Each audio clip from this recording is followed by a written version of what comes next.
The rooftop garden blazed with white roses and string lights swaying in the Chicago wind. 40 guests stood as the bride appeared, and the city sprawled below them like a kingdom of glass and steel catching the late afternoon sun. Elena Whitmore wore ivory silk that moved like water. Her dark hair fell in waves over bare shoulders. No veil, no train, just her walking toward a man in a tuxedo who looked like he'd forgotten how to breathe. Darius Brennan stood at the altar, 6 feet 2 inches of quiet strength wrapped in midnight black fabric. His hands were steady at his sides, the hands of a man who'd learned not to shake no matter what life threw at him. But his eyes told a different story. They were wet. Between them, shifting her weight from foot to foot in a purple dress that matched the flowers she clutched, 6-year-old Iris Brennan grinned so wide her face might split. She wore sparkly shoes that caught the light with every movement and a crown of white roses someone had woven into her thick black curls. The officiant, a silver-haired man with kind eyes, opened his mouth to speak. "Do you, Darius Brennan, take Elena Whitmore to be your lawfully wedded wife, to have and to hold from this day forward, for better or worse, for richer or poorer, in sickness and in health, until death do you part?" The moment hung there, suspended, perfect. Darius's voice came out rough like gravel and honey mixed together. "I do." The crowd exhaled. Someone in the back row dabbed at her eyes with a handkerchief. Margaret Whitmore, Elena's mother, stood stiff as a statue in her Chanel suit, but even she couldn't quite hide the tremor in her chin. "And do you, Elena Whitmore, take Darius Brennan?" Iris's voice cut through, high and clear and absolutely certain. The kind of interruption that would play in everyone's memory later, the one that made the moment real. "Daddy says rainbows connect sad people to happy ones. He says when you see a rainbow, it means someone who loved you is telling you it's okay to smile again." The camera seemed to pull back then, higher, wider, taking in the whole scene. The wedding party frozen in that impossible moment.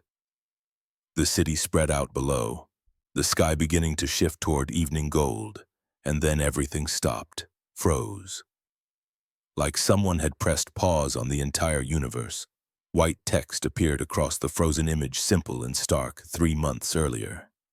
The alarm clock screamed at 5:30 a.m. and Darius Brennan's hand shot out to silence it before the sound could wake Iris.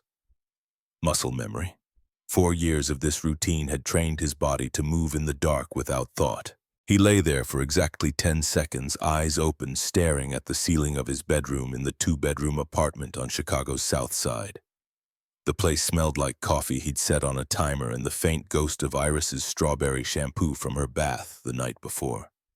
On the nightstand beside the alarm clock, a framed photo of Keisha, his wife, gone 4 years now, but still the first thing he saw every morning. She was laughing in the picture, head thrown back, curls wild around her face. Taken at Navy Pier on their 7th anniversary 1 year before the cancer came back for the final time. Darius sat up. The movement was slow, deliberate. His back ached from yesterday's shift, from crawling under sinks and climbing ladders and doing the invisible work that kept buildings running while the people inside them never looked twice at the man in the navy blue uniform. He dressed in the dark, work pants, work shirt, steel-toed boots that had seen better days but still had some miles left. The uniform of someone the world had decided didn't matter. But around his neck, hidden under his shirt, hung Keisha's wedding band on a silver chain. And buried at the bottom of his locker at work, wrapped in an old t-shirt, where no one would ever see it, a ring from his past. A reminder of who he used to be before Keisha got sick. Before everything changed. He'd left a prestigious engineering program in his 3rd year. Walked away from a 4.0 GPA. Walked away from a future designing satellite systems. Walked away from professors who'd called him the most talented student they'd taught in decades. Walked away because Iris had just been born and Keisha's cancer, which had been in remission for 2 blessed years, had come back with a vengeance. The doctors gave her 2 years, maybe 3 if they were lucky. Someone needed to be there when the world fell apart. That was 9 years ago. He'd been 29 when he dropped out. An older student, sure, but the school didn't care about age when you could solve problems no one else could see. He'd used his GI Bill benefits after 6 years in the Army Corps of Engineers. Thought maybe he'd finish what he'd started before enlisting. Life had other plans. Keisha fought for 6 more years after Iris was born. 6 years of treatments and remissions and relapses. 6 years of Darius working night shifts and weekend construction and online tutoring to pay for the experimental therapies insurance wouldn't cover. 6 years of watching the woman he loved wage war against her own body while their daughter learned to walk, to talk, to understand that Mama was sick but still loved her fiercely. She'd held on long enough to see Iris turn 2. Long enough to teach their daughter how to say Mama and Rainbow and I love you more than the sky. Then she'd let go. 4 years Darius had been keeping his promise to her. 4 years of working 3 jobs. Maintenance at Chase Technologies, driving for Uber, tutoring physics online. Trying to stay afloat under $87,000 in medical debt, while raising a daughter who asked questions he didn't always have answers for. He moved through the apartment quiet as a shadow, made breakfast, packed Iris's lunch in the pink lunchbox with butterflies on it, poured coffee into a travel mug that said, "World's Best Dad" in fading letters. A gift from Iris last Father's Day, painted at some craft store event Mrs. Rodriguez had taken her to. Mrs. Rodriguez, their neighbor, 68 years old and made of pure, stubborn kindness. She watched Iris before school and after, charged him almost nothing and refused to hear any argument about it. "That baby needs stability," she'd said when Darius had tried to pay her more. "You give her that, I give you peace of mind. We're even." At 6:15, Darius pushed open Iris's bedroom door. The room exploded with color even in the dim morning light. Rainbow drawings covered every wall, taped up, pinned up, blue-tacked up. Some were careful and precise, others were wild swirls of color. All of them were signed in Iris's careful handwriting, Iris Brennan, age 6. She was curled up in her bed, buried under a comforter printed with clouds and stus. One arm wrapped around a stuffed rabbit that was missing an ear. The rabbit had been Keisha's, made during those final months when she could barely hold the needle but insisted on leaving something behind. Something Iris could touch. "Baby girl," Darius whispered. "Time to wake up." Iris stirred. Her eyes opened, brown and bright and so much like her mother's it hurt. She smiled, sleep-soft and gentle. "Morning, Daddy." "Morning, sunshine. Got your favorite for breakfast." "Pancakes." She sat up, suddenly alert. "Pancakes." She scrambled out of bed, a blur of pink pajamas and tangled curls. Darius caught her, pulled her into a hug that she returned with the fierce intensity only 6-year-olds could manage, like she was trying to squeeze all the love in the world into one embrace. They ate together at the small kitchen table, pancakes with too much syrup and cut-up strawberries. Iris chattered about a drawing she was working on at school, something about rainbows and bridges and a story her teacher had read about colors having feelings. "Miss Anderson says rainbows appear when the sun and rain work together." Iris explained, syrup on her chin, like they're friends even though they're different. "That's right." Darius wiped her face with a napkin. "Opposites can work together, can make something beautiful. Like you and Mama." The question landed soft but hit hard. Darius set down his coffee. "What makes you say that, baby?" "Mrs. Rodriguez showed me pictures. Mama was in college. You were in the army, but different places, opposite things. But you met and made me." She said it so matter-of-factly, like love was just a math problem where opposites added up to something new. "Yeah," Darius said, his voice thick. "Exactly like that." By 7:00 a.m. they were out the door. Darius dropped Iris at Mrs. Rodriguez's apartment 2 floors down. The older woman appeared in a floral housecoat, arms already open for Iris, who crashed into her like a small, enthusiastic hurricane. "You behave for Mrs. Rodriguez," Darius said, kneeling to Iris's level. "And remember, rainbows are everywhere if you look for them." Iris finished parroting the phrase Keisha used to say. I know, Daddy. I always look. He kissed her forehead, breathed in the scent of her strawberry shampoo and childhood and everything good that was left in his world. Then he left for work, job number 1. Chase Technologies occupied 47 floors of gleaming steel and glass in downtown Chicago. The building rose like a monument to innovation and wealth, its windows reflecting clouds and sky, and the suggestion that anything was possible if you were smart enough, bold enough, rich enough. Darius entered through the service entrance at 7:30 a.m. His badge read Maintenance, Darius Brennan in plain black letters. He scanned it at the security checkpoint, nodded to the guard who never looked up, and headed for the locker room in the basement. The building hummed around him, HVAC systems breathing, elevators rising and falling, the mechanical heartbeat of a structure most people took for granted. But Darius heard it all, understood it. Could diagnose problems from sound alone after 3 years of working here, 3 years of being invisible. He changed into his coveralls, clipped his radio to his belt, grabbed his equipment case. Around him, other maintenance workers did the same. Jose, who handled electrical, Marcus, who did carpentry, Dwayne, who managed the trash and recycling. They nodded to each other, exchanged brief good mornings. But they didn't talk much. Everyone here had their own struggles, their own reasons for taking jobs that paid enough to survive, but not enough to dream. Darius's first call came at 8:15. Third floor, jammed printer. He took the service stairs, avoiding the main elevators where employees in expensive suits and designer dresses flowed upward toward their offices and their important meetings and their lives that would never intersect with his. He fixed the printer in 4 minutes. Didn't make eye contact with the admin assistant who'd called it in. Didn't speak except to say all set before leaving. Invisible. The day unfolded like every other. Leaky faucet on 7, flickering lights on 12, broken lock on a conference room door on 23. He moved through the building like a ghost, present but unseen, necessary but unacknowledged. At lunch, he sat in the service stairwell between floors 9 and 10 and ate the sandwich he'd packed. Peanut butter and jelly because it was cheap and didn't need refrigeration. He checked his phone. A text from Mrs. Rodriguez. Iris is fine. Drew 3 rainbows today. Quite the artist. He smiled, texted back a heart emoji and a thank you. Then he opened his banking app, checked the balance he checked every day even though the number never changed much. $1,247.32 due in checking. $83.16 in savings.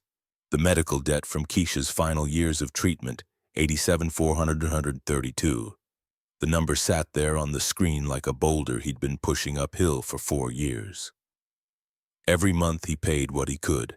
Every month the interest ate most of it. Every month the boulder rolled back down. He closed the app, finished his sandwich, got back to work. The afternoon blurred into evening. At 6:00 p.m. his shift at Chase Technologies ended. He clocked out, changed back into street clothes, and headed for job number 2. Uber driver. 5 nights a week, 6:00 p.m. to 10:00 p.m. He drove a 10-year-old Honda Civic that rattled and burned oil but still ran. Picked up strangers. Took them where they needed to go. Listened to their conversations, their lives, their problems that seemed so big to them but felt distant to him. A couple arguing about wedding plans. A businessman shouting into his phone about quarterly projections. A young woman crying quietly in the back seat, mascara running while she texted someone who clearly wasn't texting back. Darius drove, stayed quiet, collected fares. At 10:00 p.m. he parked the Civic in the garage under his building, checked his earnings for the night. $127.50. Minus Uber's cut, minus gas, minus wear and tear on a car that wouldn't last forever. He sat there in the driver's seat for a moment, letting exhaustion wash over him. His back ached. His eyes burned. But he wasn't done yet. Job number 3. He climbed the stairs to his apartment, kissed a sleeping Iris on the forehead where she'd crashed on the couch waiting for him, carried her to bed. Then he settled at the kitchen table, opened his laptop, and logged into the online tutoring platform. 10:30 p.m. to midnight, physics, calculus, sometimes chemistry. High school students struggling with concepts he could explain in his sleep. College kids panicking before exams. He charged $35 an hour, taught under a username Professor B. No video, just screen sharing and voice. No one needed to see his face. No one needed to know that the man explaining quantum mechanics was the same man who'd spent the day unclogging toilets. Tonight he had one student, a sophomore at Northwestern struggling with thermodynamics. Darius walked him through entropy and energy transfer, made it simple, made it clear. The kid understood, thanked him profusely. "You're really good at this," the student said, "like you should be teaching at a university or something." Darius's smile was invisible over the audio-only call. "Just happy to help. Good luck on your exam." He logged off at 11:47 p.m., checked his bank account, added the night's earnings, $1,389.98. Still not enough. Still nowhere close. He closed the laptop, sat in the kitchen in the dark. The apartment was quiet except for the hum of the refrigerator and the distant sound of traffic outside. On the wall beside the table, Iris had taped her latest drawing, a rainbow bright and hopeful with two stick figures underneath holding hands. One tall, one small, labels in crayon, Daddy and Iris. Darius stared at it, felt something crack in his chest, some wall he'd built to get through the days and nights and the endless grind of survival. His phone buzzed. Work phone. The emergency line. He answered. "Brennan. Darius, it's Michael." The building manager at Chase Technologies. "Got an emergency at the penthouse. Water damage. CEO's personal residence. Need you there ASAP." Darius checked the clock. 11:47 p.m. "On my way." He grabbed his keys, left a note for Mrs. Rodriguez in case Iris woke up, drove back downtown through empty streets. The penthouse, 47th floor, Elena Whitmore's private residence. He'd been up there before for routine maintenance, but never this late, never for an emergency. The building was tomb quiet when he arrived. Security waved him through. He took the service elevator, watching the numbers climb, 47 floors up, a different world. The elevator doors opened to a private hallway, marble floors, recessed lighting, abstract art on the walls that probably cost more than Darius made in a year. He approached the penthouse door, knocked twice. No answer. Michael had given him the access code. He punched it in, heard the lock click, pushed the door open. "Ms. Whitmore, maintenance. Got a call about a leak." Silence. The penthouse was stunning. Floor-to-ceiling windows overlooking the Chicago skyline. White walls, minimalist furniture arranged with mathematical precision. Everything cold and perfect and untouched, like a museum, like no one actually lived there. Darius moved through the space, his repair kit slung over one shoulder. Found the kitchen. State-of-the-art appliances, marble countertops, and there in the corner a slow drip from the ceiling. Water damage spreading across the pristine white paint. He set down his tools, turned toward the maintenance closet where the access panel would be. But he opened the wrong door, not the maintenance closet, the other door, the one that led deeper into the penthouse, and there on the kitchen floor in silk pajamas with her arms locked around her knees was Elena Whitmore. The CEO who ran a billion-dollar tech company. The woman who appeared in Forbes magazine and terrified boardrooms. The ice queen who never smiled, never wavered, never showed a crack in her armor. She was crying, not quiet tears, not dignified sadness. Full-body sobs that shook her shoulders and made her gulp for air like she was drowning. On the counter beside her, a birthday cake, chocolate frosting. A single candle burned down to a nub. Pink-piped letters that read, "Happy 9th birthday, Sophia." On the wall behind her, a photograph. A little girl, maybe 4 years old, with dark curls and a smile that could light up the world. She wore a yellow dress and held a rainbow pinwheel frozen forever in a moment of pure joy.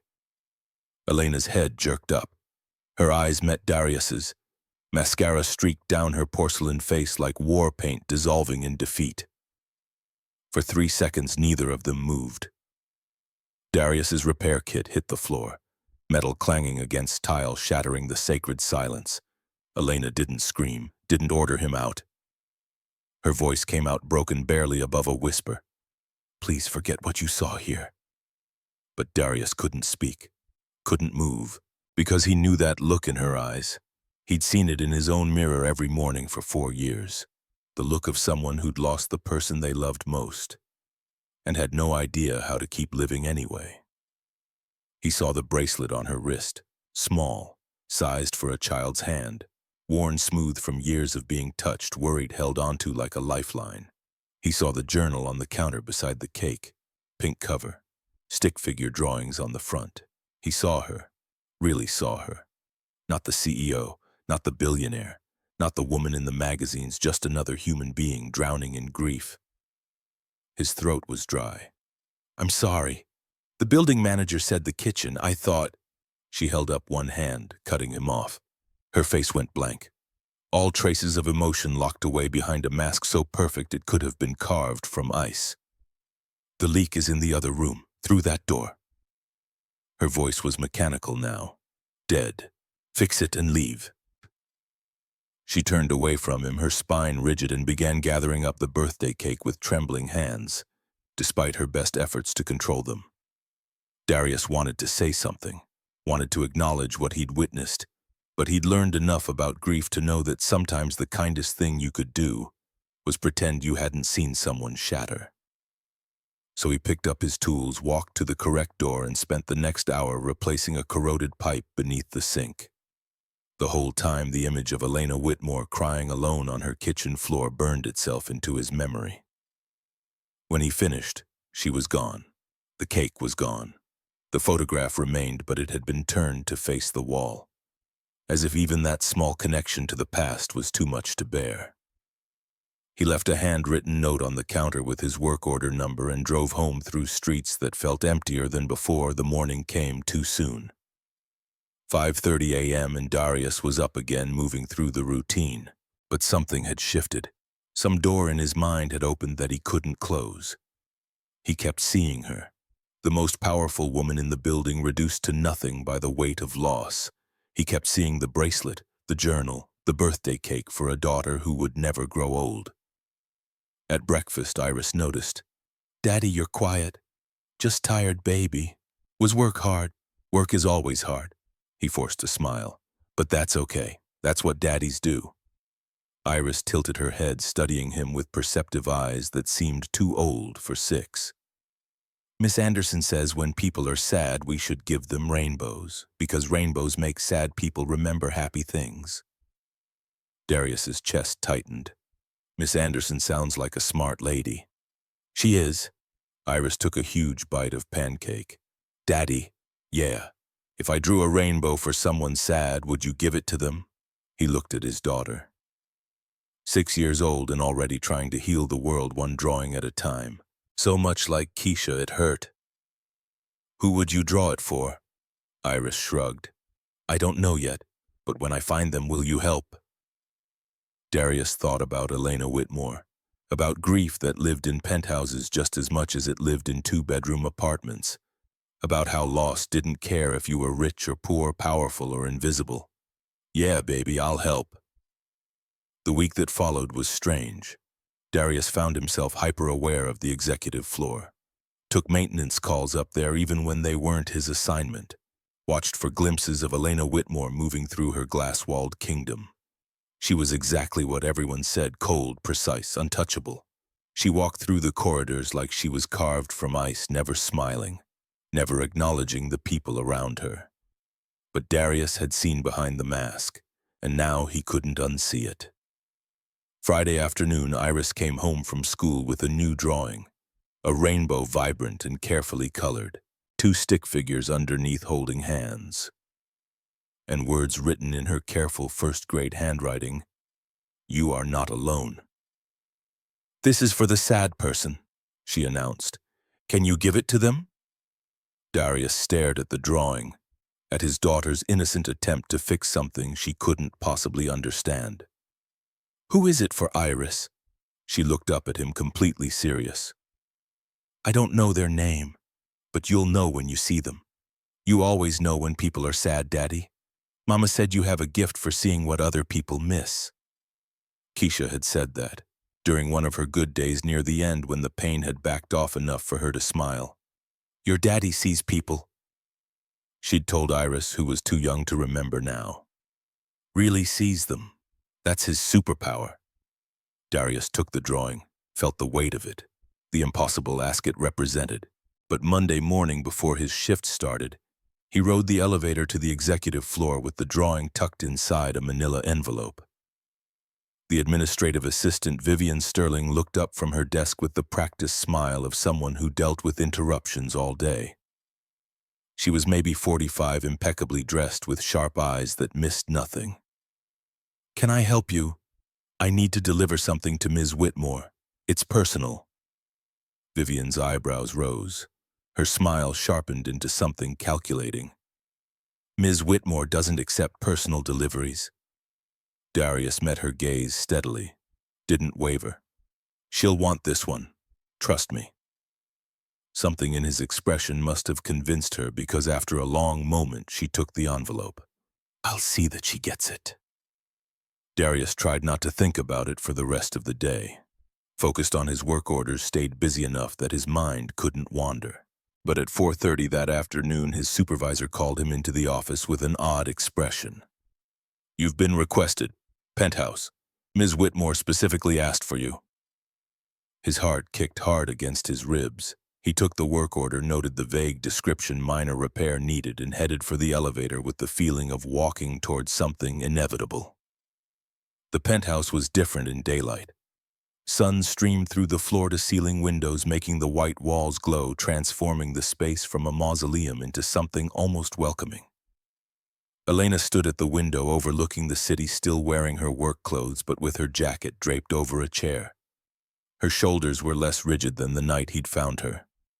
More human somehow. She didn't turn when he entered.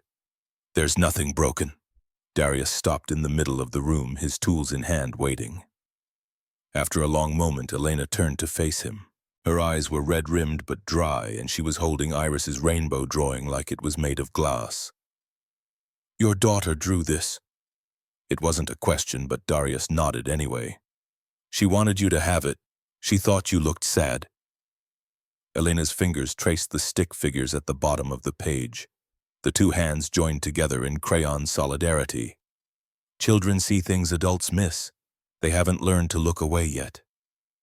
She moved to the kitchen, the same kitchen where Darius had found her crying, and set the drawing down carefully on the counter. Then she did something unexpected. She pulled out a photograph from her pocket. Not the one from the wall, but a smaller one worn soft at the edges from being carried everywhere. This is Sophia. She held it out. Darius approached slowly like he might with a wounded animal and took the photo. The little girl was beautiful. 4 years old, maybe 5, with Elena's dark curls and a smile that lit up the whole world. She wore a yellow dress and held a rainbow pinwheel frozen forever in a moment of pure, uncomplicated joy. Elena's voice was steady now, like she'd been holding these words inside for so long that they needed to come out, or suffocate her. She loved rainbows. Every time it rained, she'd run to the window and wait for one to appear. She believed they were magic bridges that connected sad people to happy ones. Darius handed the photo back carefully, understanding now why Iris's drawing had broken through Elena's defenses. What happened? He wasn't sure he had the right to ask, but Elena sank into one of the kitchen chairs, suddenly looking exhausted. Car accident, 5 years ago. I was driving. We were going to her ballet recital. She paused, her hands gripping the edge of the table. A truck ran a red light. I walked away with bruises. She didn't walk away at all. The words fell into the space between them like stones into water, creating ripples that spread and spread. Darius pulled out the chair across from her and sat down, giving her silence to fill or not whatever she needed. After a moment, Elena continued. My ex-husband now blamed me. Said I was distracted checking work emails while driving. Maybe he was right. Maybe if I'd been paying more attention, I could have swerved differently, done something, anything. Her laugh was bitter. The divorce was final 6 months after we buried her. He moved to Boston, started a new family, got a chance to try again. I just stayed here, kept working, kept pretending that if I could just build something big enough, successful enough, it would fill the hole she left behind. She looked at him, then really looked at him, and Darius saw past the CEO, past the ice queen, to the mother who'd lost everything. Obviously, that's working out great. Darius thought about the last 4 years of his life, about the nights he'd spent staring at Keisha's clothes in the closet, unable to donate them or throw them away. About the times he'd caught himself setting the table for 3 people instead of 2. About how he'd thrown himself into being the perfect single father, as if loving Iris hard enough could somehow make up for her not having a mother. After my wife died, I thought the pain would kill me, he said, his voice rough with memory. Some days I almost wished it would, except I had Iris depending on me. For a long time I just went through the motions. Wake up, feed her, drop her off at daycare, work, pick her up, make dinner, help with homework, bedtime, repeat. I was so focused on surviving that I forgot how to actually live. Elena looked at him with those dark, haunted eyes. Does it get easier? The question hung in the air between them, honest and raw. Darius considered lying, offering her the comfortable platitudes people had offered him. Instead, he told her the truth. No, but it gets different. The grief doesn't shrink, you just grow around it. And some days you find moments where you can breathe again without it hurting quite so much. They sat in silence for a while. 2 people who'd loved and lost, who'd been crushed by the weight of it, and were somehow still standing. Outside, the sun was setting, painting the sky in shades of orange and gold. Elena finally spoke again, her voice softer now. I haven't said her name out loud in 3 years, Sophia. My brother, he keeps trying to get me to talk about her, to see a therapist, to join a support group. But every time I try, it feels like I'm letting her go. Like if I stop hurting, it means she didn't matter. Darius understood that logic because he'd used it himself, had worn his grief like armor to prove that Keisha had been real and important and worth mourning. Iris asks about her mom sometimes, he said quietly, and I've learned that talking about the happy memories doesn't mean I'm forgetting the C ones. It just means I'm letting Keisha exist in more than one dimension. She was more than how she died. She was how she lived too. Elena wiped her eyes with the back of her hand, a gesture so unguarded it made her look younger, more human. I don't know how to do that. Be normal again. Let people in. She was everything, my whole world. When she died, I died too. She gestured at herself at the pristine penthouse at the empire she'd built. This is just a ghost going through the motions. Darius leaned forward, his calloused palms clasped on the table. Then maybe it's time to start haunting differently, not alone, not in silence. The words surprised him as much as they seemed to surprise her. This wasn't his business. He was just the maintenance guy, the invisible man who fixed broken pipes and changed light bulbs.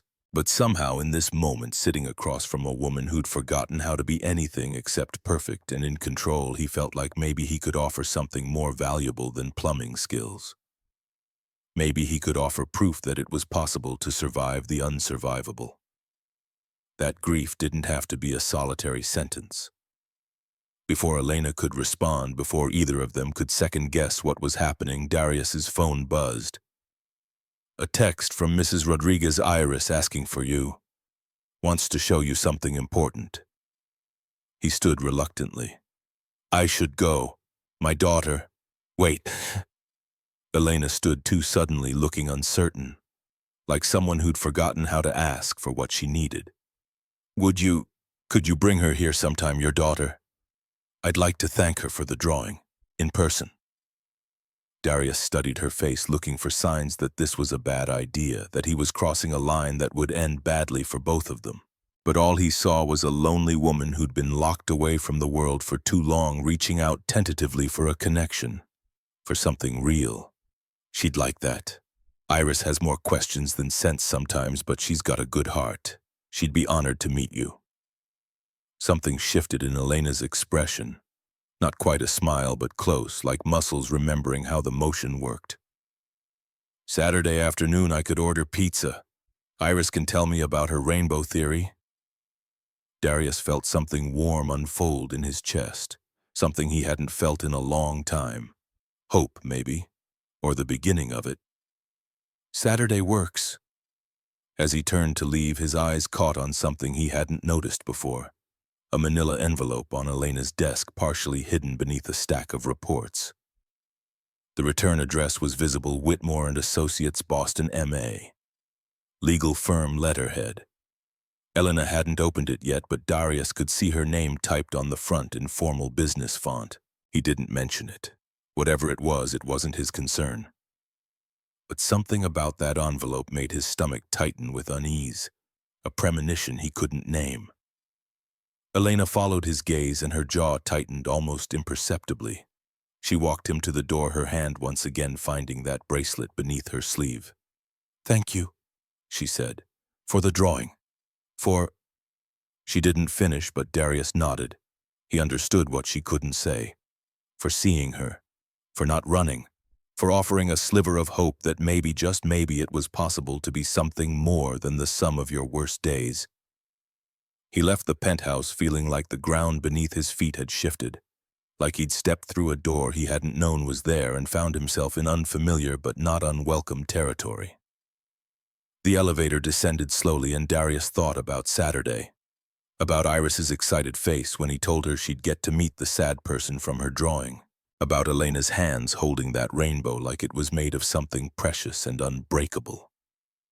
But he also thought about that envelope with the Boston return address, about the way Elena's expression had shuddered when she'd noticed him looking at it, about the tension that had suddenly flooded back into her shoulders. Some doors once opened couldn't be closed again. Darius wondered if he'd just walked through one that would change everything, for better or worse. Saturday arrived cold and bright, one of those autumn days when Chicago seemed sharper, somehow more vivid. The kind of morning where the air bit at your lungs and the sky stretched impossibly blue above the lake. Iris had been awake since dawn, vibrating with the kind of manic energy only 6-year-olds possessed when anticipating something important. She'd changed outfits 3 times before settling on her purple dress. The one with the sparkly belt that she usually saved for church, and her light-up sneakers that blinked pink and blue with every step. "Do I look okay, Daddy?" She spun in a circle, the dress flaring out around her knees. Darius looked up from where he was making lunch. Peanut butter and jelly sandwiches cut into triangles the way Iris liked. "You look beautiful, baby girl, like a work of art." "I'm not art." Iris wrinkled her nose. "Art just hangs on walls. I'm an artist. Artists make things happen." He smiled. So much of Keisha in that answer. That stubborn independence. That certainty about who she was and what she wanted from the world. "You're right. Artists make things happen. And you made this happen with your rainbow." Iris clutched the new drawing she'd made. This one featured 3 stick figures under an even bigger rainbow. Labels in careful crayon: Daddy Iris and Ms. Elena. The rainbow stretched across the whole page, every color precise and bright. "Do you think she'll like it? I think she'll love it." They took the train downtown. Darius didn't want to drive his rattling Honda to Elena's building, where the parking garage probably cost more per hour than he made in a day.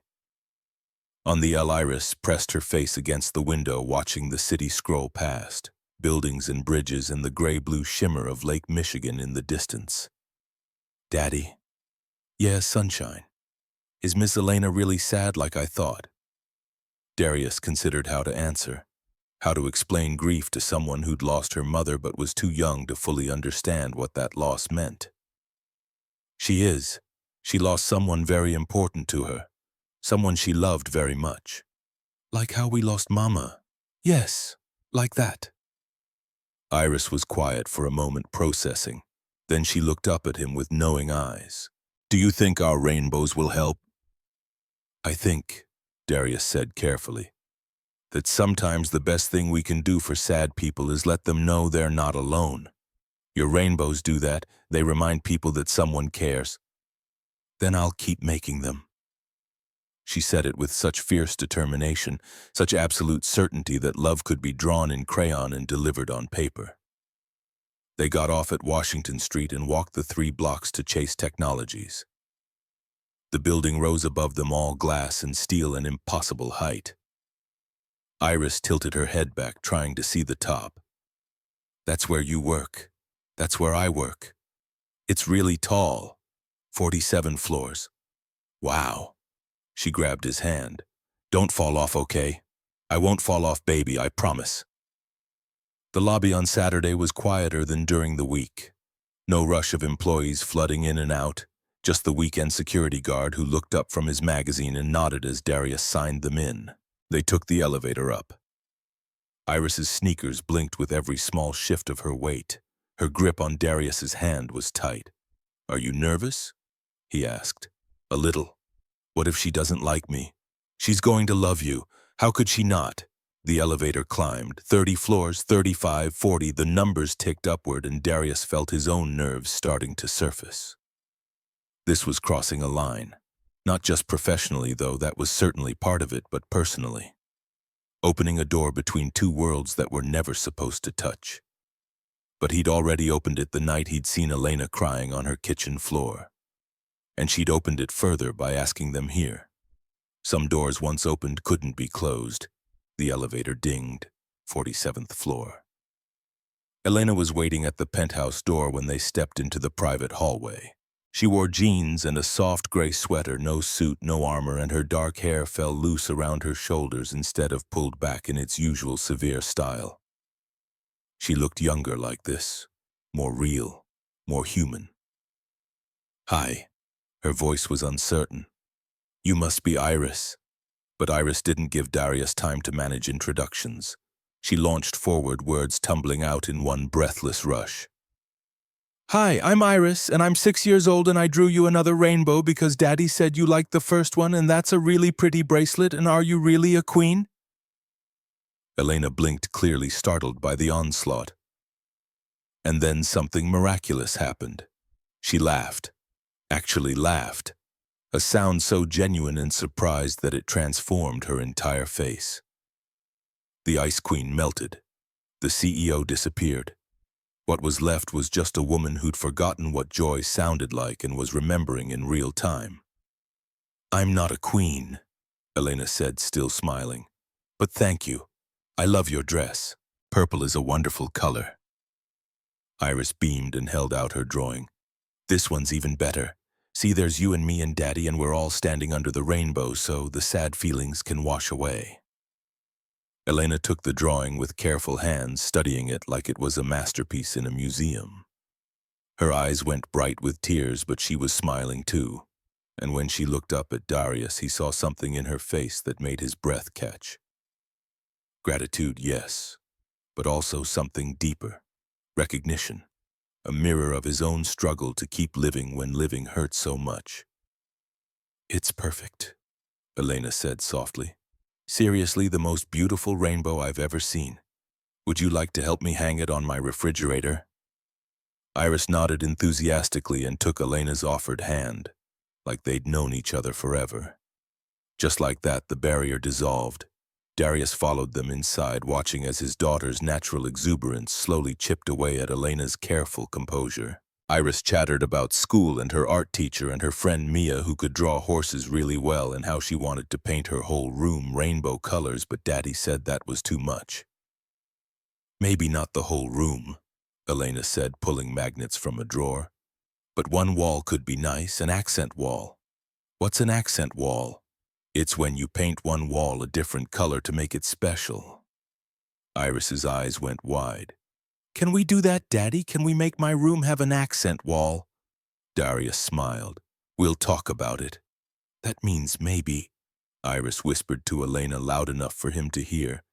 That means we'll see, Darius corrected, which is different from maybe.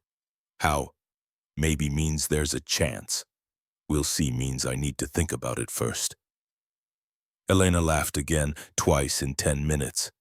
Darius was starting to think Iris might actually be magic. By the time the pizza arrived, pepperoni, because Elena had asked what Iris liked, and Iris had declared pepperoni the best pizza in the universe, they'd established that Elena had never had a pet, but always wanted a dog that she could say hello in 6 different languages, and that she thought rainbow sprinkles were superior to chocolate sprinkles on ice cream. See, Daddy, Iris said through a mouthful of pizza. I told you rainbow sprinkles are better. You did tell me that, Darius agreed. Many times. They ate at the kitchen island, the same kitchen where Darius had found Elena broken just days ago. But today it felt different, lighter, like sunlight had found its way into corners that had been dark for too long. Iris swung her legs under the stool, talking between bites. About her teacher, Miss Anderson. About the Rainbow Bridge theory. About how her mama was in heaven with the angels and how she missed her but knew she was watching. The conversation flowed easy. Elena asking questions with genuine interest. Iris answering with the fearless honesty of childhood. And then over a half-eaten slice of pepperoni pizza, Iris asked the question Darius had been dreading. Do you have any kids, Ms. Elena? The room went very quiet. Darius opened his mouth to redirect to save Elena from having to answer, but she held up one hand, stopping him. She set down her pizza carefully, wiped her hands on a napkin, and looked at Iris with an expression that was both sad and serene. I did. I had a daughter named Sophia. She would have been 9 years old now. Iris processed this with the matter-of-fact acceptance children brought to difficult truths. Did she go to heaven with my mommy? Elena's voice wavered. Yes, I think she did. Iris nodded, satisfied with this answer. That's good. Mommy needs friends too. She gets lonely sometimes. Daddy told me. She paused, tilting her head. Do you get lonely? Elena glanced at Darius, her eyes shining, and he saw the exact moment she decided to stop pretending. Yes, I get very lonely. Iris slid off her stool and walked around the island to where Elena sat. Without asking permission, she climbed into Elena's lap and wrapped her arms around her neck in a fierce hug. You don't have to be lonely anymore. Me and Daddy are good at keeping people company. Right, Daddy. Darius's throat was too tight to answer right away. He watched Elena's face crumple, watched her arms come up slowly to hold his daughter, watched tears slip down her cheeks as she buried her face in Iris's curls.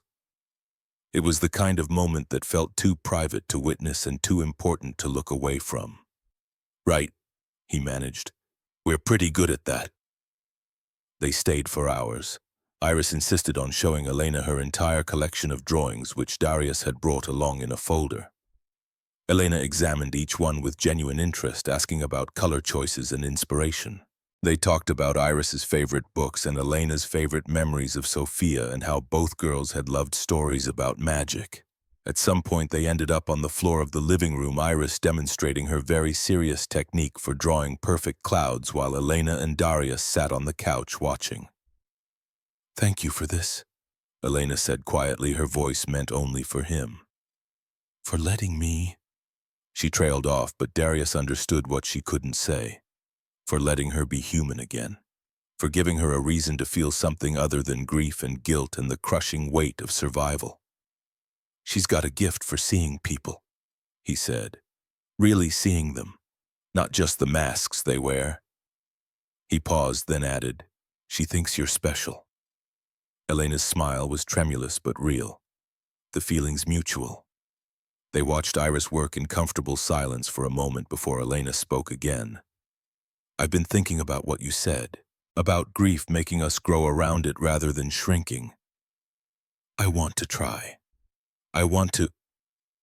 She took a shaky breath. I want to stop punishing myself. Sophia wouldn't want this. She'd want me to be happy, to live, to let people in. I know that. I've always known it. I just didn't know how to start. Darius turned to look at her fully. Start small. Start with pizza on Saturdays and rainbow drawings on your fridge. Start with saying her name and remembering the good parts. Start with letting yourself be more than your pain. As if summoned by the moment, Iris looked up from her drawing. Ms. Elena, you should come to the park with us tomorrow. We go every Sunday and feed the ducks and Daddy pushes me on the swings. You can come too. It'll be fun. Elena looked at Darius, uncertainty flickering across her face, silently asking if this was okay, if he minded his carefully constructed life expanding to include her. He gave a small nod. Whatever this was. Friendship connection. Two broken people learning to prop each other up. It felt right in a way nothing had felt right in a long time. "I'd love to," Elena said. Sunday mornings became their ritual. The park near the lake where ducks paddled in the pond and children's laughter echoed across the playground. Darius, Elena, and Iris walking together. Iris racing ahead to scatter breadcrumbs while the adults followed at a slower pace. They talked about everything and nothing. Work and weather and movies they'd seen. But they also talked about the hard things, the real things. Sharing their grief like a burden that became lighter when divided between two pairs of shoulders. Elena told him about Sophia's obsession with fairy tales. How she'd insisted on wearing princess dresses to preschool every day, had given all her stuffed animals royal titles, had believed with absolute certainty that magic was real if you just knew where to look. Darius told her about Keisha's terrible jokes and her uncanny ability to burn even the simplest dinners. How she'd sung off key in the shower and cried at commercials and fought her cancer with a stubbornness that was equal parts inspiring and heartbreaking. They laughed, they cried, and slowly, gradually, they began to heal. At work, things changed too, subtly at first. Elena still ran her company with fierce intelligence and high standards, but there was a softness now that hadn't been there before. She remembered people's names, asked about their families. Sometimes even smiled in meetings. The employees noticed. Vivian Sterling, the administrative assistant who'd worked for Elena for 7 years, cornered Darius one afternoon in the hallway outside the executive offices. "I don't know what you did," she said, her expression a mixture of suspicion and something that might have been approval. "But Ms. Whitmore is different. It's like she's actually human now." Darius just shrugged, didn't do anything. Vivian's eyes narrowed. "People don't change without reason, Mr. Brennan. I've worked for Elena Whitmore for 7 years. I've never seen her smile at a staff meeting. Yesterday she actually laughed at a joke about quarterly projections." She paused, studying him with an intensity that made him uncomfortable. "So either you did something or something happened, and I intend to figure out which." Darius felt the first stirrings of unease. He and Elena had been careful. No interactions at work beyond the professional minimum. No indication that they saw each other outside the office. But maybe Vivian was more observant than he'd given her credit for. Maybe invisible didn't mean unseen. The first real crack in their careful facade came on a Tuesday afternoon 3 weeks after that first Saturday pizza. Darius was replacing air filters on the 23rd floor when he heard raised voices echoing from the parking garage. He recognized Elena's voice, immediately sharp and commanding, and a man's voice, responding with equal force. He knew he should leave, should give them privacy. But something in the man's tone, not quite cruel but not kind either, made him hesitate. He moved closer to the stairwell, staying out of sight. "You can't keep living like this, Elena." The man's voice, using her first name with the familiarity of someone who'd earned that right. "It's been 5 years, 5 years of watching you destroy yourself." "I'm not destroying myself." Elena's voice came tight. "I'm running a successful company. I'm doing exactly what I should be doing." The man laughed, bitter and sharp. "You're hiding. There's a difference. When was the last time you let yourself feel anything?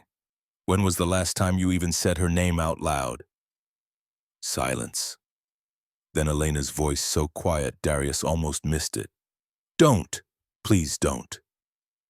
The man sighed, heavy with exhaustion. "I loved her too, you know. She was my niece. But Sophia wouldn't want this for you. She wouldn't want you to stop." The word cracked like a whip. "You don't get to tell me what she would have wanted. You don't get to stand there and pretend you understand what it's like to." Her voice broke. Darius heard footsteps, rapid and uneven, like someone running. The man called after her, "Elena, wait." But she didn't stop. Darius pressed himself against the wall as Elena rushed past her face, buried in her hands, moving blindly toward the exit. The man followed a moment later. Late 50s expensive suit, the same dark hair as Elena threaded with gray. He looked exhausted and sad. And when he passed Darius's hiding spot, he shook his head and muttered something that sounded like stubborn, just like her father. Darius waited until they were both gone before emerging. His hands were shaking. He'd pieced together enough now to understand the shape of Elena's grief, even if he didn't know all the details. A daughter named Sophia gone for 5 years. A family that tried to help but didn't know how. And a woman who'd built walls so high and thick that she was suffocating inside them. Alone in a prison of her own making. That night he told Iris a story, not a fairy tale but something closer to the truth. About a queen who lived in a tall tower and forgot how to smile. Iris listened with her serious face on the one she wore when she was thinking hard about something important. When he finished, she asked the question he'd been dreading. Why doesn't anyone help her daddy? Darius tucked the blanket around her shoulders, searching for an answer that would make sense to a 6-year-old. Sometimes people don't know how to ask for help, or they think they don't deserve it. Iris frowned, considering this. Then she scrambled out of bed, grabbed her crayons and construction paper, and started drawing with the focused intensity she brought to all her art projects. She worked for 20 minutes while Darius watched bemused until she held up her creation. A rainbow bright and cheerful with you are not alone. Written in her careful first-grade handwriting at the bottom. She'd drawn 2 stick figures holding hands beneath the rainbow, one tall with dark hair, one small with curls. Can you give this to the sad queen? Maybe it will help. Her eyes were earnest and hopeful, full of that particular brand of optimism that children carried before the world taught them cynicism. Darius's throat tightened. He thought about explaining why that might not be appropriate, why Elena Whitmore probably wouldn't appreciate another child's drawing, why it was better to leave well enough alone. But then he thought about the birthday cake with Sophia's name. The photograph turned to face the wall, the woman crying alone in her empty penthouse. He thought about how Keisha used to say that small kindnesses could save lives even when you couldn't see the impact right away. Yes, sweetheart, I'll make sure she gets it. The next morning before his shift started, Darius rode the elevator to the executive floor with Iris's rainbow tucked inside a manila envelope. Vivian looked up from her desk with that calculating expression he was starting to recognize. Another delivery for Ms. Whitmore. From my daughter. She's persistent. Something shifted in Vivian's face, not quite approval, but close. Children usually are. I'll see that she gets it. Darius tried not to think about it for the rest of the day, focused on his work orders, stayed busy enough that his mind couldn't wander. But at lunch, while he was eating his peanut butter and jelly sandwich in the service stairwell, his phone buzzed with an unknown number. He answered. Brennan. Darius. It's Elena. Her voice was different, smaller somehow, like she'd been crying. Everything okay? I got Iris's drawing, the new one. A pause. Can you come up? When you have a moment, I need to talk to you about something. The unease that had been simmering in his gut all week suddenly spiked. I'll be there in 10. The penthouse felt different when he arrived, colder despite the autumn sunlight streaming through the windows. Elena stood at the window overlooking the city, her arms wrapped around herself. She didn't turn when he entered. My brother came to see me yesterday. Elliot, you probably heard us arguing. So Darius had been right. The man in the parking garage was family. I heard voices, didn't mean to eavesdrop. He's worried about me. Has been for 5 years. He thinks I'm... She stopped, started again. He thinks I'm having some kind of breakdown, that I'm not coping well. Are you...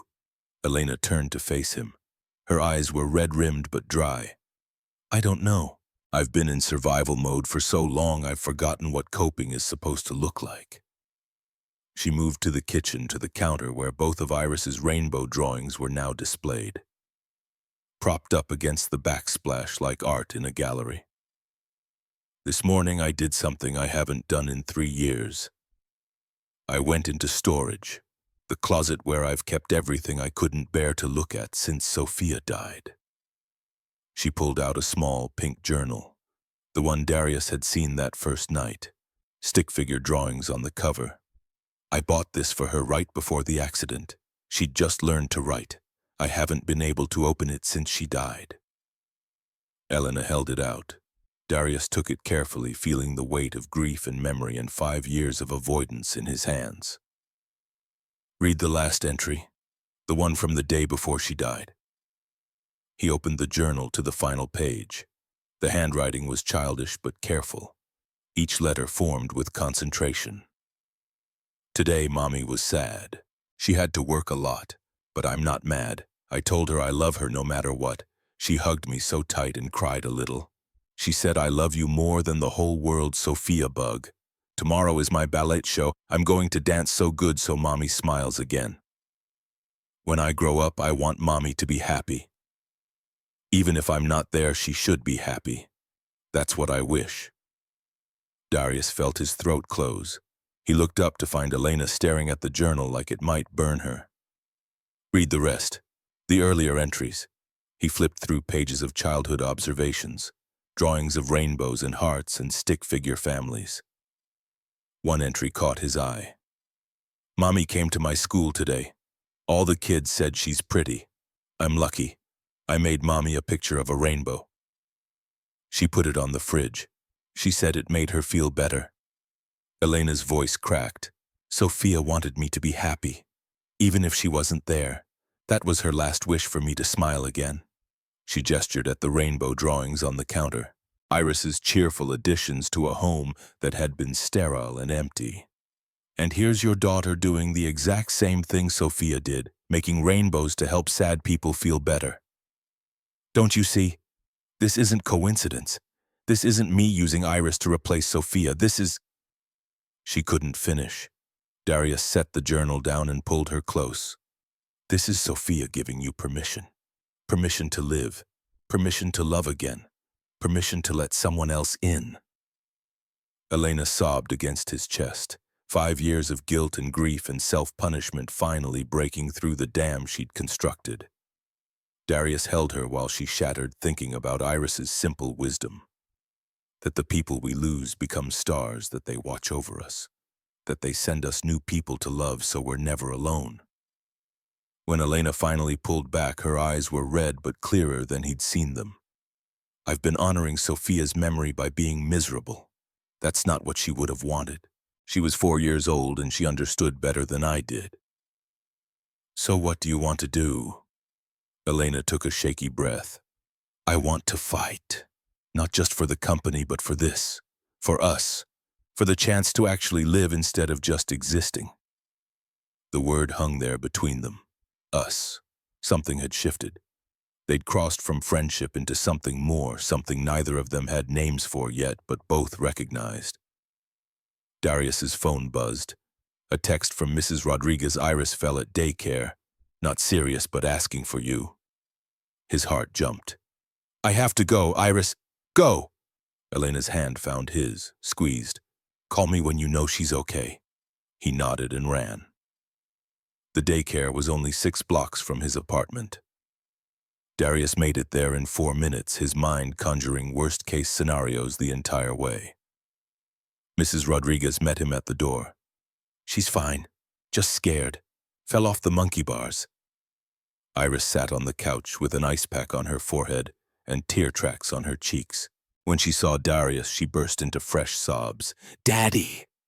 He scooped her up, checking her over. No blood, no obvious injuries, just a goose egg forming on her forehead and the terror that came from falling when you didn't expect it. You're okay, baby girl, you're okay. It hurt, she whimpered, and I was scared you wouldn't come. I'll always come, always, no matter what. He held her until she calmed, until her breathing evened out, until she pulled back with that resilient smile children somehow managed even when hurting. Can we still go to the park tomorrow with Ms. Elena? Darius kissed her forehead.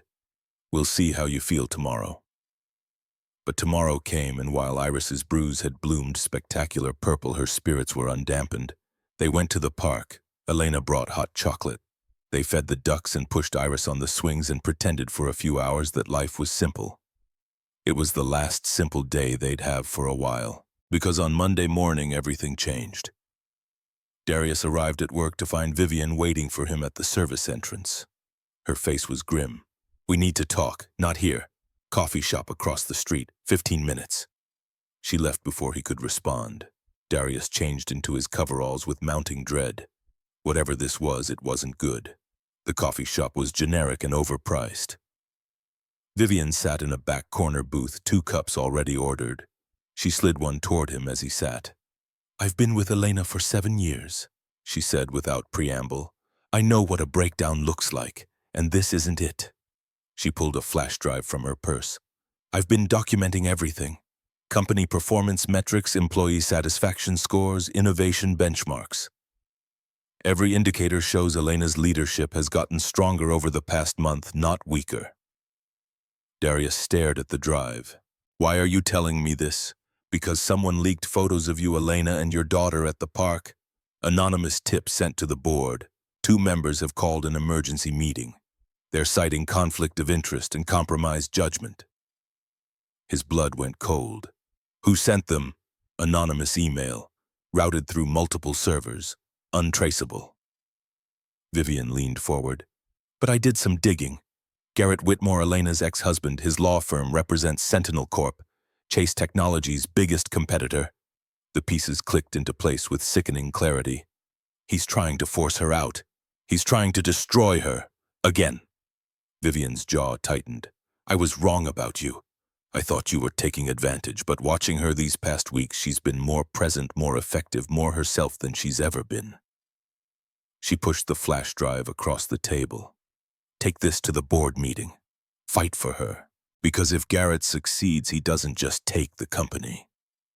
He takes the last piece of herself she has left." Darius pocketed the drive, his mind already racing. The phone call came that evening. Elena's voice was tight with barely controlled panic. "He's here. In Chicago. Garrett. He showed up at the office with a petition." "What kind of petition?" "Psychiatric evaluation. He's claiming I'm mentally unstable, unfit to lead. The board is listening, Darius. They're actually listening." Her voice broke on the last word. "We'll fight this," Darius said, his voice steady even as his hands shook. "Together. I'm not letting him win." But even as he said it, he wondered if promises were enough. If hope could stand against the kind of power Garrett Whitmore represented. If 2 broken people trying to heal could survive the storm that was coming. The emergency board meeting was scheduled for Thursday at 2:00 p.m. Darius had 5 days to prepare for a battle he'd spent 9 years trying to avoid. Being seen, being known, being vulnerable. The next 72 hours passed in a blur of preparation. Elliot Chase, Elena's brother, and the company's CFO flew in from New York. Vivian compiled data into presentation slides, and Darius did something he hadn't done in 14 years. He called his old school. The registrar's office was polite but firm. Yes, they had records for Darius Brennan. Withdrew during 3rd year. GPA 4.0. Would he like an official transcript sent? Yes. Darius said, his voice steady. "And I need letters of recommendation. From my former professors, if any of them remember me." The woman on the other end paused, clicked some keys. "Professor Richardson is still teaching. Would you like me to connect you to his office?" Darius's hand tightened on the phone.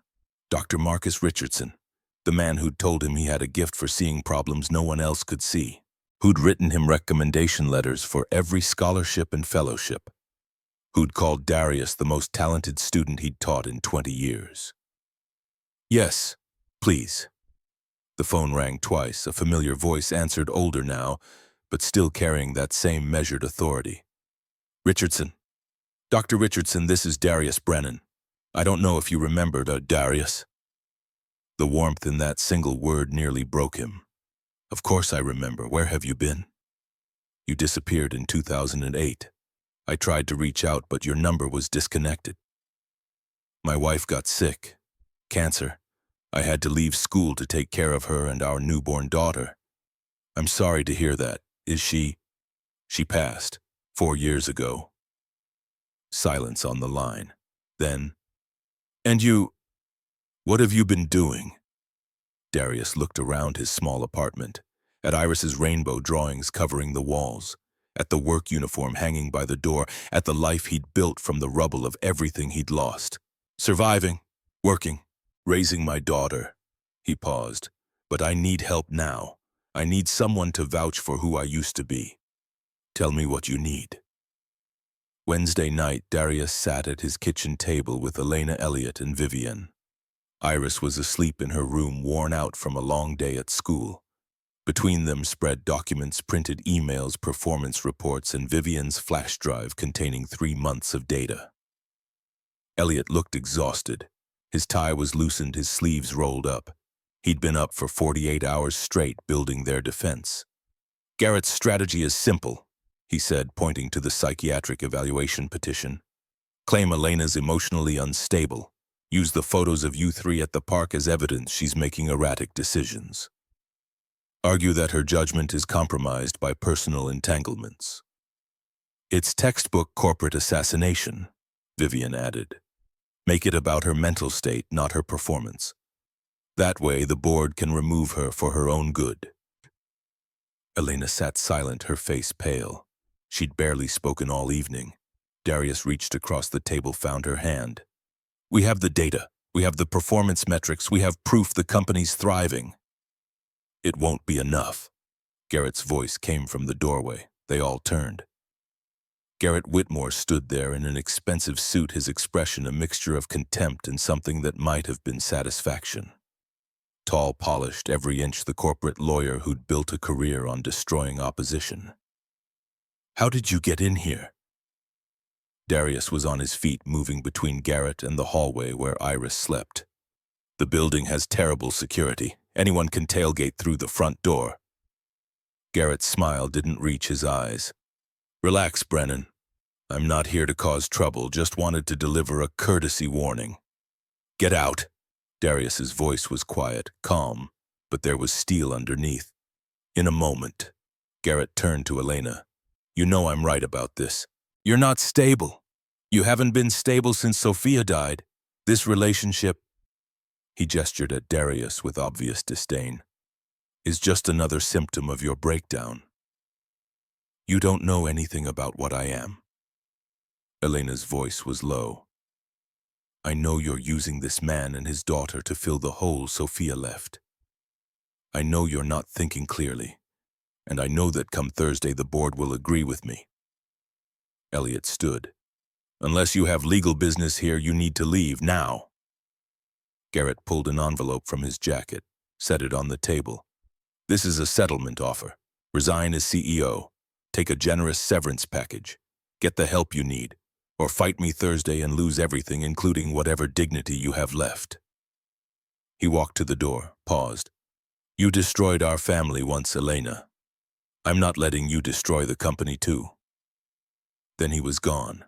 The silence he left behind felt toxic. Elena picked up the envelope with shaking hands, opened it. Inside was a settlement agreement worth $20 million and her immediate resignation. She dropped it like it had burned her. Maybe I should just take it. Save everyone the trouble. Save you. She looked at Darius. From being dragged into my mess. No. His voice was firm. We fight. Why? Elena's eyes were wet. Why do you care? You barely know me. You have Iris to think about, your job, your life. Why risk all of that for someone who's probably going to lose anyway? Darius thought about the answer for a long moment.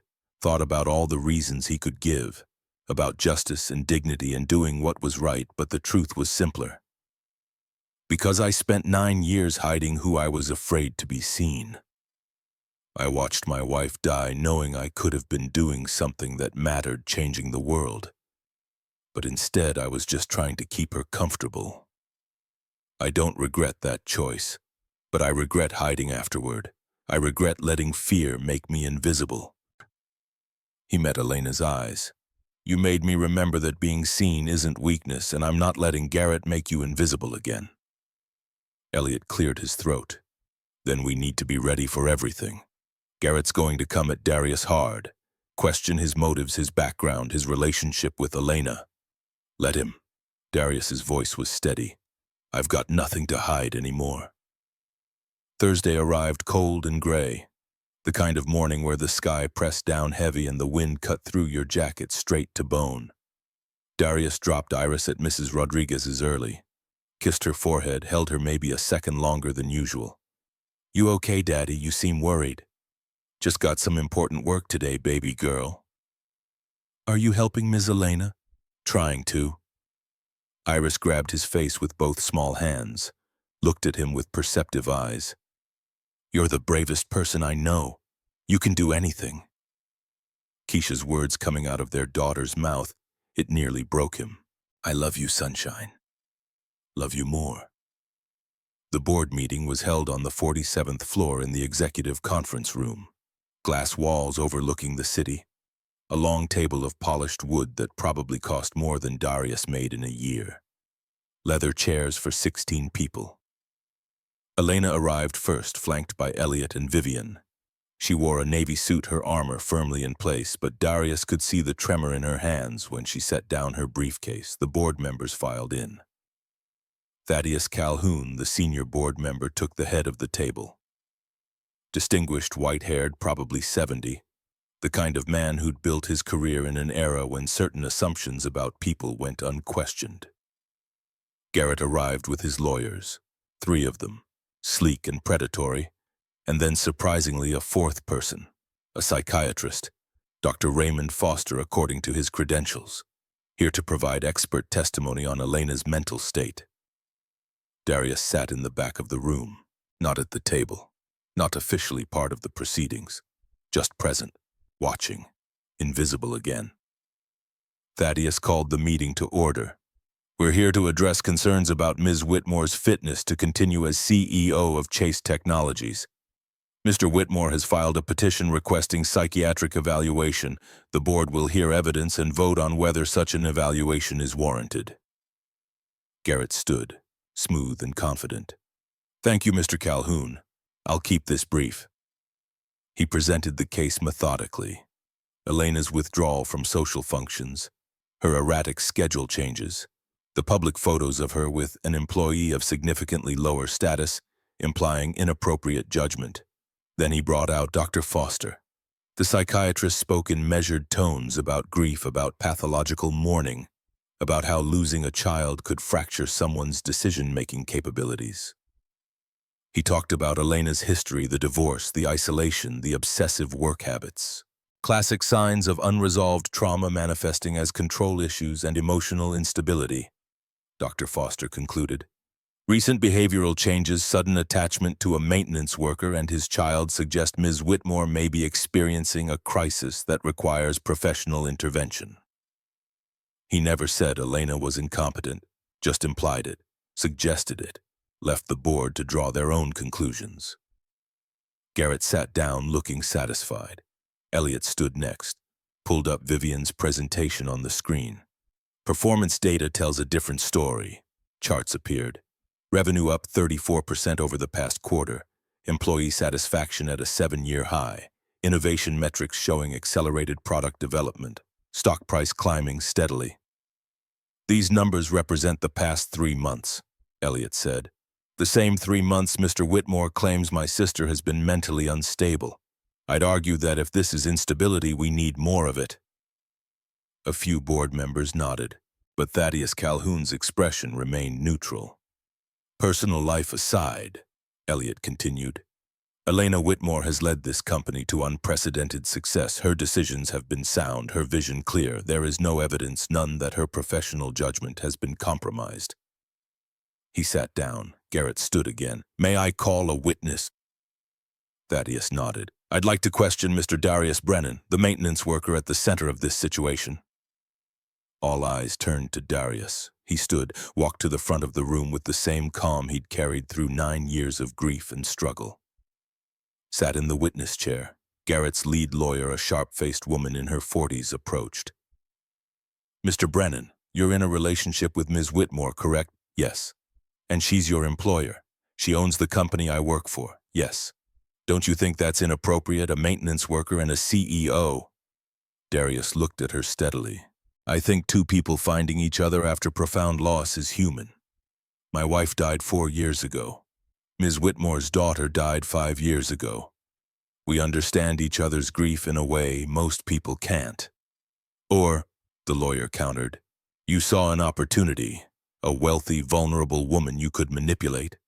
No, no, come now, Mr. Brennan, you make what, 45,000 a year. And Ms. Whitmore is worth hundreds of millions. You expect us to believe you're not interested in her money. Darius's voice remained calm, level. I saw a woman crying alone on her kitchen floor on her dead daughter's birthday. I saw someone who'd been drowning for 5 years and finally found a reason to come up for air. My 6-year-old daughter drew her a rainbow because she could see what everyone else missed, that Elena Whitmore wasn't an ice queen or a robot. She was just someone who'd forgotten how to ask for help. The lawyer shifted tactics. You're just a maintenance worker, though. What could you possibly offer someone like Ms. Whitmore? And there it was, the question designed to diminish, to reduce him to nothing. Darius could have let it slide, could have stayed small and invisible and safe. Instead, he chose to be seen. I offer what everyone needs and no amount of money can buy, someone who sees them, really sees them, not just what they can provide or produce. He paused. I offered friendship when she had none. I offered my daughter's joy when Ms. Whitmore had forgotten what joy looked like. And yes, eventually I offered love, not because I wanted something from her, but because she deserved it. Garrett stood abruptly. This is very touching, but it doesn't change the facts. You're a maintenance worker with no education, no credentials, no standing to be involved with someone at Ms. Whitmore's level. Elliot stood too. Actually, that's not entirely accurate. He pulled a file from his briefcase, set it on the table. I did some research on Mr. Brennan. Turns out he's not just a maintenance worker. He opened the file. Inside transcripts, letters of recommendation, academic records. Darius Brennan served 6 years in the Army Corps of Engineers before attending one of the most prestigious engineering programs in the country from 2012 to 2016. Aerospace Engineering, 4.0 GPA through 3 years. Withdrew to care for his wife, who was diagnosed with stage 4 cancer while pregnant with their daughter. The room went very quiet. Elliot continued. I have letters here from 3 of his former professors. All of them describe Mr. Brennan as one of the most gifted students they'd ever taught. Dr. Richardson specifically wrote that Darius had the potential to revolutionize satellite design. He looked at Garrett. So no, he's not just a maintenance worker. He's a brilliant engineer who chose his dying wife over his career, who chose to be a present father over prestige. That's not opportunism, that's character. Thaddeus Calhoun leaned forward. Mr. Brennan, why didn't you finish your degree, return to your field after your wife passed? Darius met the older man's eyes. Because I had a daughter who'd just lost her mother. She needed stability. She needed a father who was there, not traveling for work or buried in projects. So I took jobs where I could control my schedule, where I could be home for bedtime and school events and the moments that matter. He paused. I don't regret that choice, but I won't pretend I'm less than I am to make other people comfortable. The words landed like stones in still water. Vivian stood. If I may, Mr. Calhoun, there's something else the board should know. She pulled out her own file, this one thicker. I've been documenting certain irregularities, specifically Garrett Whitmore's relationship with Sentinel Corporation. She displayed documents on the screen, contracts, payment records, email chains. Sentinel is Chase Technologies' primary competitor. They've been trying to acquire us for 2 years. We've refused every offer. She pointed to a highlighted section. This contract shows Sentinel paid Garrett Whitmore's law firm $2 million in exchange for what consulting services related to Chase Technologies' leadership transition. The implications hung heavy in the air. Garrett Whitmore isn't concerned about Elena's mental health, Vivian said coldly. He's being paid to remove her so Sentinel can acquire the company. Garrett's face went white, then red. That's out of context. That's proof, Elliot interrupted, of corporate sabotage. Thaddeus Calhoun looked at Garrett with disgust. Is this true? I legitimately believe Elena is unstable while being paid $2 million to believe it. Thaddeus stood. This meeting is over. The board finds no evidence of incompetence. Ms. Whitmore's leadership continues unimpeded. He turned to Garrett. As for you, Mr. Whitmore, you're barred from all future board meetings. Your conflict of interest is noted and condemned. Garrett stood, his face a mask of barely controlled rage. He looked at Elena with something like hatred. You'll regret this. But Elena didn't flinch.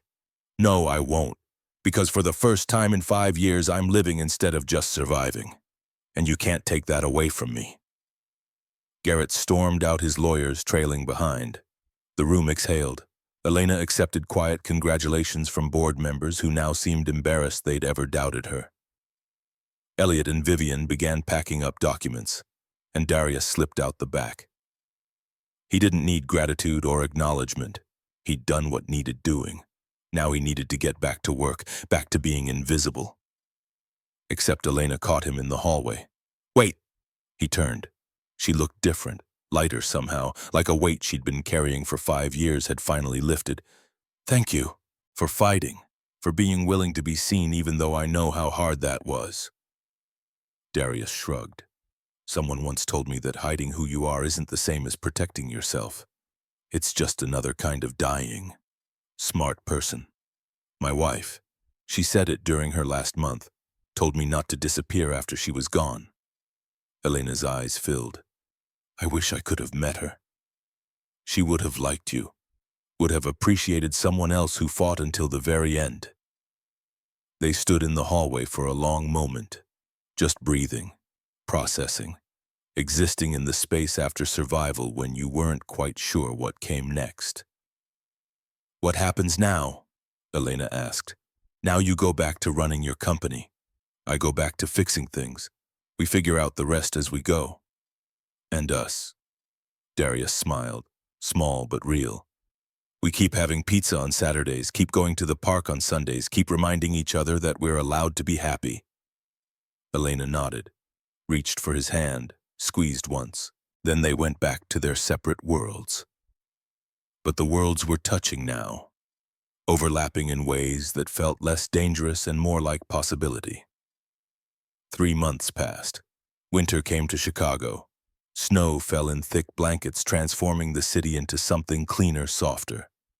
Iris turned 6.5, a milestone she insisted was very important and deserved celebration. They celebrated with hot chocolate and a new set of colored pencils. At work, things settled into a new normal. Darius was offered a promotion, Director of Facilities Engineering, triple his current salary, an office on the 20th floor. He turned it down. Instead, he accepted a different position, technical advisor, part-time, flexible hours, enough money to finally start making real progress on the medical debt, but not so much that he had to sacrifice time with Iris. I learned what matters when Keisha was dying, he told Elena when she'd initially made the offer. It's not the title or the money. It's being there, being present. Elena had understood, had even smiled. That's why I knew you'd refuse, but I had to offer anyway. The company thrived. Elena launched something she called the Second Chances Initiative, a program where HR reviewed every employee's background looking for uncredited skills and unused education. They found 52 people with degrees they'd never finished certifications. They'd let lapse talents they'd abandoned for survival jobs. Darius helped implement the program, worked with HR to create pathways for people to use their hidden skills, watched as the maintenance crew member with an accounting degree moved to finance, as the cafeteria worker with a teaching certificate started training new employees. It wasn't charity, it was recognition. The New York Times wrote an article, called it Corporate Culture Shift Led by CEO's Personal Evolution. The piece mentioned Darius by name, called him the catalyst for change. He refused all interview requests, but the article did one thing he hadn't expected. It brought attention to the broader issue of medical debt and single parents struggling to survive. Someone started a GoFundMe, not for Darius specifically, but for Chase Technologies employees facing medical crises. It raised $400,000 in 2 weeks. The hospital that held Darius's debt called, offered a settlement. He could pay $30,000 and they'd forgive the rest. He paid it, felt the weight of 9 years lift from his shoulders. Then he donated the remaining balance of his savings, $15,000, to the GoFundMe for other families. "The debt's gone," he told Iris that night over dinner. "We're free." She'd looked up from her macaroni and cheese. "Does that mean we're rich now?" "No, baby, but it means we don't have to be scared anymore." On a Sunday morning in late February, Darius, Elena, and Iris went to the park like always. But this time, Darius drove them somewhere different first. Oak Hill Cemetery, the sprawling grounds where Keisha rested under a simple headstone. Keisha Marie Brennan, 1985 to 2021. Beloved wife and mother, she loved fiercely and without condition. Iris placed a new rainbow drawing at the base of the stone. This one showed 4 stick figures: Daddy Iris, Mommy Keisha with angel wings, and Ms. Elena. "Hi, Mama," Iris whispered. "I brought Miss Elena to meet you. She lost someone too, her daughter Sophia. But I think you already know that because you're probably friends in heaven." Darius knelt beside his daughter, put his arm around her small shoulders. "I'm not alone anymore, Keisha," he said quietly. "I know you worried about that, about me shutting down, but I'm okay. We're okay." Elena stood back, giving them space. But after a moment, Darius reached for her hand, pulled her into the circle. "This is Elena. She's important to us, to me. I think you'd like her. She's stubborn and brilliant, and she's teaching Iris that women can build empires." Elena's voice was thick. "Thank you for making him, for loving him enough that he learned how to love without holding back. I'll try to be worthy of that." They stood there for a long time. 3 people and the ghost of a 4th, all learning how to exist in the same space without the jagged edges cutting each other to pieces. That afternoon, they drove to Elena's penthouse. She'd asked them both to come, said she had something important to share. Inside, the space looked different, warmer. Sophia's photograph was back on the wall, facing out now. Frames with pictures of Sophia throughout her short life covered the mantel, and mixed in between new photos. Of Iris, of Darius and Iris, of all 3 of them together. "I've been talking to my mother," Elena said, "actually talking, not just exchanging pleasantries." She pulled out a letter, handwritten, expensive stationery. She sent this, and it's an apology for signing Garrett's petition, for choosing social standing over her daughter, for being too proud to admit she was wrong. Elena's voice wavered. She said watching me fight reminded her of my father. He died when I was 12. Heart attack. Sudden. And she never really dealt with it, just buried the grief under etiquette and expectations. "Is she coming to visit?" Iris asked. "She is, next month." Elena looked nervous. "It'll be awkward. We have a lot to work through, but it's a start." Darius understood the weight of that, the courage it took to rebuild bridges you'd thought were burned beyond repair. They ordered pizza, sat on the floor like they always did. Iris drew while the adults talked, about work and family and the strange paths grief took you down. And then as the sun began to set, painting the Chicago skyline in shades of gold and amber, Iris looked up from her drawing. "Can we go to the park, just for a little bit?" Elena checked her watch. "It's getting dark. Please, I want to see if there are any ducks left." They bundled up, took the elevator down, walked the 3 blocks to the small park near Elena's building. The February air was sharp, but the sky had cleared. Cold and crisp and impossibly blue, and there, stretching across the skyline like a promise, was a rainbow. Faint but real, colors barely visible against the fading light, but unmistakably there. Iris stopped dead. "Look, Daddy, look." Darius stared. A rainbow in February, in Chicago, after a cold morning with no rain. "It's magic," Iris breathed. "Mama Keisha and Sophia are saying hi." Elena's hand found Darius's, squeezed tight. They stood there under that impossible rainbow, and Darius felt something shift in his chest. Some final piece of armor falling away. He'd been carrying 3 things in his pocket for a week. waiting for the right moment, the right sign, his father's dog tags. The ones passed down through 3 generations of men who'd served and survived and loved fiercely. Keisha's wedding band, the one he'd worn on a chain for 4 years, unable to let go but unable to keep carrying the weight alone. And Sophia's bracelet, the small purple beads Elena had finally taken off her wrist and given him. "For safekeeping," she'd said, "until it's time." He pulled them out now, held them in his palm where Elena and Iris could see. "3 people we loved," he said quietly. 3 reminders that love doesn't end. It just changes form and continues. He looked at Elena.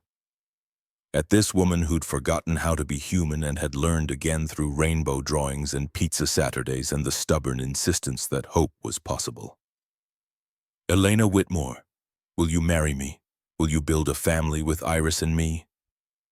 Not to replace what we lost, but to honor it, by moving forward, by choosing to be happy even though we know how fragile happiness can be." Elena's tears were already falling. "Yes, God, yes, obviously yes." Iris squealed and threw her arms around both of them. "Can I be flower girl? Can we get a dog? Can we?" They were both laughing now, crying and laughing and holding each other under a February rainbow that shouldn't have existed but did. Because sometimes the universe gave you impossible things. Sometimes grief and joy existed in the same moment. Sometimes broken people found each other and built something new from the pieces.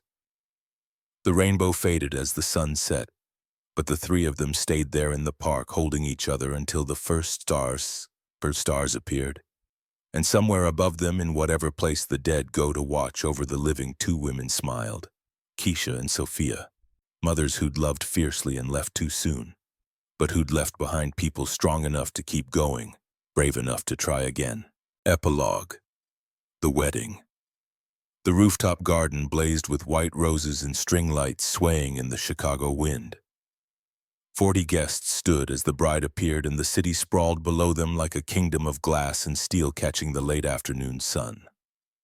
Elena Whitmore wore ivory silk, no veil, no train, just her walking toward a man who looked like he'd forgotten how to breathe.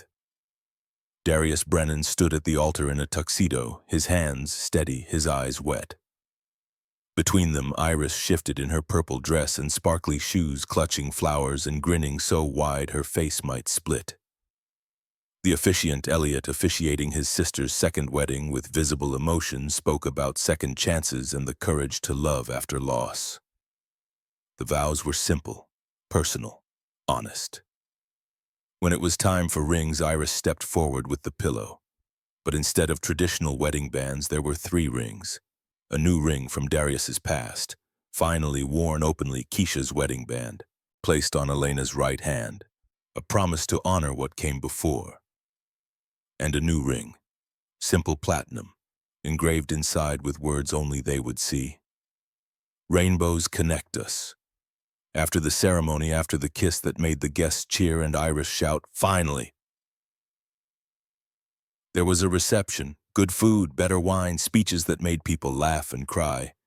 But the moment that would be remembered, the one people would talk about for years, came when Iris stepped up to the microphone. She wore her flower crown slightly askew, held her note cards with hands that shook just a little, and spoke with the absolute certainty only children possessed. "Daddy says rainbows connect sad people to happy ones. He says when you see a rainbow, it means someone who loved you is telling you it's okay to smile again." She looked at Darius and Elena. "We're not sad people who got happy. We're people who were sad and learned to be happy together. That's different. That's better. Mommy Keisha and Sophia would be proud." The applause started slow, then built, until everyone was standing, even Margaret Whitmore in the back row dabbing her eyes with a handkerchief. The reception continued into evening, dancing and laughter and the kind of joy that came from surviving the unsurvivable. As the sun set, Darius and Elena stood at the edge of the rooftop garden, Iris between them, looking out over the city that had witnessed their grief and their healing. "What now?" Elena asked softly. "Now we live," Darius said. "Really live. not just survive. They stood there as the sky turned from gold to purple to deep blue, as the first stars appeared, as the city lights began to glow, and in the distance so faint most people would have missed it, a flash of color against the darkening sky. A rainbow, brief and impossible, already fading, but real. Iris pointed. "Look, they're here. They came to the wedding." And maybe they had. Maybe some part of the people they'd lost was watching, smiling, giving them permission to be happy, or maybe it was just light and water and physics, but it felt like magic anyway.